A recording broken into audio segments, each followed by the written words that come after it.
আসসালামু আলাইকুম ভিউয়ার্স, আশা করছি সকলে ভালো আছেন। তো রিয়েলমির জনপ্রিয় সিরিজের কথা বলতে গেলে অবশ্যই রিয়েলমির নাম্বার সিরিজটি কিন্তু সর্বপ্রথমে থাকতে যাচ্ছে। তো রিয়েলমির নাম্বার সিরিজের রিয়েলমি 9 এই স্মার্টফোনটি কিন্তু আমরা এই উইকের লাস্টের দিকে অফিসিয়ালভাবে লঞ্চ হতে দেখতে পারবো। তো এই ফোনটির সবচেয়ে হাইলাইটেড যে ফিচার্সটি সেটি হচ্ছে রিয়ারে দেখতে পারবো 108 মেগাপিক্সেল ক্যামেরা, সাথে থাকছে অ্যামোলেড ডিসপ্লে প্যানেলের সাথে ইন ডিসপ্লে ফিঙ্গারপ্রিন্ট স্ক্যানার, এবং এই ফোনটির ডিজাইন এবং বিল্ড কোয়ালিটি কিন্তু অনেকটাই ফ্ল্যাগশিপ ক্যাটাগরি হতে যাচ্ছে।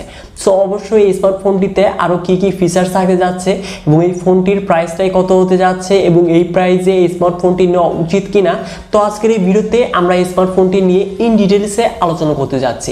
সো অবশ্যই ভিডিওটি কিন্তু খুবই স্পেশাল হতে যাচ্ছে, এই জন্য ফার্স্ট টু লাস্ট পর্যন্ত ওয়াচ করবেন। তো কথা না বাড়িয়ে তাহলে ভিডিওটি স্টার্ট করা যাক। সো ভিউয়ার্স, আপনারা দেখতেই পাচ্ছেন আমাদের সামনে রয়েছে রিয়েলমি 9 এই স্মার্টফোনটির বক্স। তো বক্সটিকে আনবক্সিং করলেই দেখতে পারবো ফার্স্টে থাকছে ম্যানুয়াল বক্স, যার মাঝে দেখতে পারবো সিম ইজেক্টর, কিছু পেপারস অ্যান্ড ব্যাক কভার।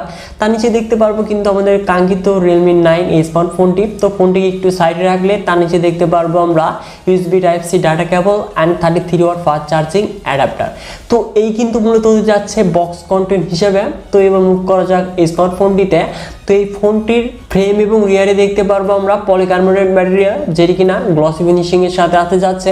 তো ডিজাইন এবং বিল্ড কোয়ালিটি নিয়ে কথা বলতে গেলে অনেকটাই অস্থির লুকিং হতে যাচ্ছে এই স্মার্টফোনটির ডিজাইন এবং বিল্ড কোয়ালিটি, এবং এই ফোনটির ওয়েট হতে যাচ্ছে 178 গ্রাম এবং থিকনেস 7.99 মিলিমিটার। তো অবশ্যই এই ফোনটিকে আল্ট্রা স্লিম বলতেই হচ্ছে, কেননা এই ফোনটির ওয়েট এবং এই ফোনটি যে হাতে নিলে হাতের সাথে কমফোর্টেবল, তো অনেকটা ইজিভাবে কিন্তু এই ফোনটিকে আমরা ইউজ করতে পারবো।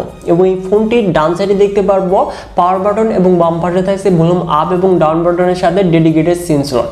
এক্ষেত্রে আমরা দুটি সিম শো এবং একটি মেমোরি কার্ড ইউজ করতে পারবো। এবং এই ফোনটির নিচের দিকে থাকছে 3.5mm audio jack, primary microphone, USB type C port এবং স্পিকার গিল, এবং টপে থাকছে সেকেন্ডারি নয়েজ ক্যান্সেলেশন মাইক্রোফোন। তো এই ফোনটিতে আমরা স্টিরিও স্পিকার ছাড়া বাদ বাকি সকল পোর্টস এবং বাটনই কিন্তু পেতে যাচ্ছি এই ফোনটি থেকে। তো এবার মুভ করা যাক এই স্মার্টফোনটি ডিসপ্লে সেকশনে।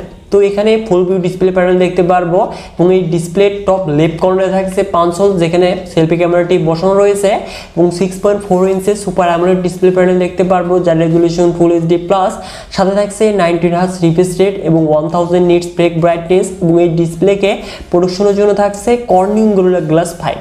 তো অবশ্যই এই ডিসপ্লের শার্পনেস, কন্ট্রাস্ট এবং ডিটেলস সকল কিছুই কিন্তু বেটার হতে যাচ্ছে, এবং বিশেষ করে সানলাইটে কিন্তু অনেকটাই ভিজিবল ডিসপ্লে প্যানেল পেতে যাচ্ছে এই স্মার্টফোনটিতে। এবং আপনারা যারা মিডিয়া কন্টেন্টগুলো ওয়াচ করেন, তো অবশ্যই অ্যামোলেড ডিসপ্লে প্যানেল হওয়ার কারণে কিন্তু একদম চোখের শান্তি, মনের শান্তি বলাই চলে। তো এবার মুভ করা যাক এই স্মার্টফোনটির পারফরমেন্সে।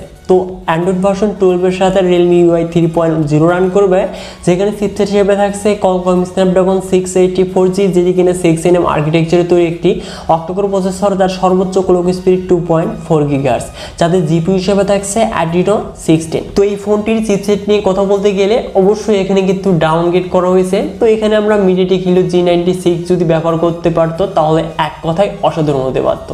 তো এই চিপসেটের গেমিং পারফরমেন্স সম্পর্কে কিন্তু আমরা জানি, কেননা Redmi Note 11 দেখেছি এবং রিয়েলমি 9 এই চিপসেটটি দেখেছি। তো গেমিং পারফরমেন্স একদম যে আবার যে খারাপ তা কিন্তু নয়, তো এভারেজ বলা চলে। তো অবশ্যই আমরা পাবজিতে মিডিয়াম সেটিংসে প্লে করতে পারবো, এবং বাকি যে গেমগুলো রয়েছে সেই গেমগুলো কিন্তু আমরা মোটামুটি মিডিয়াম সেটিংসে প্লে করতে পারবো ইজিলি ল্যাগ ফ্রি। এবং এই ফোনটি আমরা দুটি ভেরিয়েন্টে পেতে যাচ্ছি, 6GB এবং 8GB র্যাম, এবং storage type 128GB, RAM type LPDDR4S এবং স্টোরেজ টাইপ UFS 2.1। তো অবশ্যই ডাটা রিড এবং রাইট হবে কিন্তু অনেকটাই ফাস্ট স্পিডে, তা তো বলতেই হচ্ছে। তো এবার মুভ করা যাক এই স্মার্টফোনটির হাইলাইটেড ফিচার্স ক্যামেরাতে। তো রিয়ারে দেখতে পারবো ট্রিপল ক্যামেরা সেটআপ, যার মেইন ক্যামেরাটি 108 মেগাপিক্সেল, যার অ্যাপারচার হলো 1.8, সাথে থাকছে 8 megapixel ultra wide 2 megapixel macro lens, এবং এই ফোনটির রিয়ার ক্যামেরা দিয়ে আমরা 1080p 30fps এর সর্বোচ্চ ভিডিও রেকর্ড করতে পারবো। তো এখানে 108 মেগাপিক্সেল ক্যামেরা যে ইউজ করেছে, এখানে কিন্তু স্যামসাং এর HM6 এই সেন্সরটি দেখতে পারবো। তো অবশ্যই এর যে ফটোগ্রাফি অনেকটাই বেটার পেতে যাচ্ছি, তা তো বলতেই হচ্ছে। তো কোয়ালিটি দেখতেই পাচ্ছেন আপনারা। তো এই ফোনটি দিয়ে যাই হোক ভালোই আমরা ফটোগ্রাফি পেতে যাচ্ছি এবং এই ফোনটিতে কিন্তু আল্ট্রা ওয়াইড ক্যামেরাও থাকছে। এই ক্ষেত্রে কিন্তু ক্যামেরাতে কোনো প্রকার ঘাটতি থাকতে যাচ্ছে না। যদিও এখানে যদি 4K ভিডিও রেকর্ড করতে পারতাম তাহলে এক কথায় বেস্ট হতে পারতো। এবং এই ফোনটির ফ্রন্টে দেখতে পারবো 16 মেগাপিক্সেল সেলফি ক্যামেরা, যেটি দিয়েও আমরা 1080p 30fps এর সর্বোচ্চ ভিডিও রেকর্ড করতে পারবো। তো এবার মুভ করা যাক এই স্মার্টফোনটির কমন ফিচার্সে। তো ল্যান্ড, bluetooth 5.1, GPS, USB type C port এবং এই স্মার্টফোনটির সিকিউরিটি হিসেবে থাকছে ইন ডিসপ্লে ফিঙ্গারপ্রিন্ট স্ক্যানার, যেটি কিনা অনেকটাই ফাস্টের স্পিডের লক এবং আনলক হচ্ছিল। সাথে দেখতে পারবো আমরা 5000 mAh ব্যাটারি, যেটি কিনা 33 ওয়াট ফাস্ট চার্জিং সাপোর্টেড এবং এই স্মার্টফোনটি দিয়ে আমরা 1 ঘন্টা 20 মিনিটের মধ্যে ফুল চার্জ কমপ্লিট করতে পারবো এবং এই ফোনটি দিয়ে আমরা 1.5 দিনের মতো ব্যাটারি ব্যাকআপ পেতে যাচ্ছি এবং হ্যাভি ইউজার হলে ক্ষেত্রে একদিন অনায়াসে কিন্তু আপনারা এই ফোনটি থেকে ব্যাটারি ব্যাকআপ পেতে যাচ্ছেন। এবং এই ফোনটি আমরা মোট 3টি কালার ভ্যারিয়েন্টে দেখতে পারবো, ব্ল্যাক, গোল্ড এবং হোয়াইট।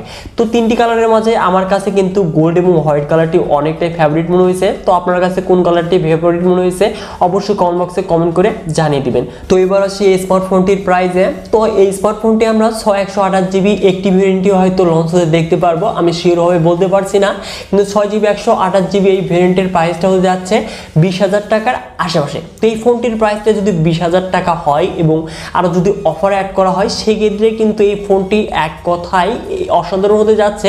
তো 20,000 টাকা বাজেটে এই ফোনটি কিন্তু একদম সেরা হতে যাচ্ছে, তা তো বলতেই হচ্ছে।